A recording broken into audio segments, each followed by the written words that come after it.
Искам да кажа няколко неща.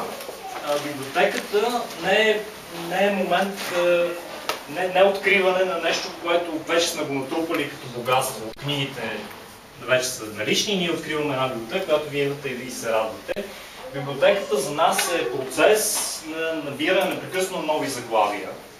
И моето мнение е, че библиотеката никога не може да се разглежда като едно статично нещо. Някои от тези книги до година ще са устаряли. Ние трябва да ги продадем и да купим нови книги. Затова това е причината ние да отворим полупълна или много малко пълна. Разбира се, втората причина е да ви насърчиме, който има някакъв интерес да дари дори малка сума, да помисли за дарение, защото тази библиотека е все пак благотворително начинание основно и въпреки, че има такса за участие от студенти, от граждани, тя е символична 10 лева за студенти на година, с това няма как да се издържа, така че това е втората причина. Нали? Така че, разбира се, може да се помисли и в бъдеще да се направи някакво дарение. Бих искал в този момент да благодаря на няколко личности и организации, които подкрепиха създаването на това много важно за Пловдив място. Започвам с Института за пазарна икономика, които днес присъстват тук в много силен състав. Петър, Калуян, Бинка.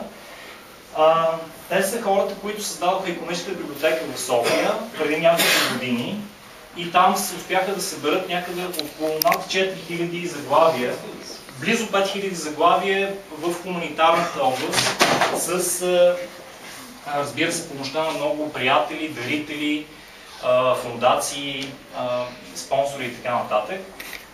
Те подкрепиха чрез първо предоставяне на марката икономическа библиотека на Института за пазар и икономика и разбира се на партньорите от Българската макроикономическа асоциация. И разбира се, дариха голяма част от сега присъстващите тук книги или дадоха за ползване тези книги, както и използваме тяхна много съществено стъпка в размер на 80%, когато купуваме книги от едно издателство. Това за нас е голяма подкрепа, защото знаете, че този вид литература, само когато става въпрос за професионална литература, тя е изключително скъпа.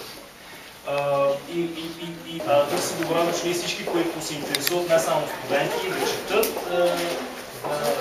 да напишат реферат и каквото там ги интересува. И не на последно място, това е място за срещи с известни икономисти. Днес Петър Дянев е първият официален гост на библиотеката и той ще изнесе дискусия на тема предприемачеството.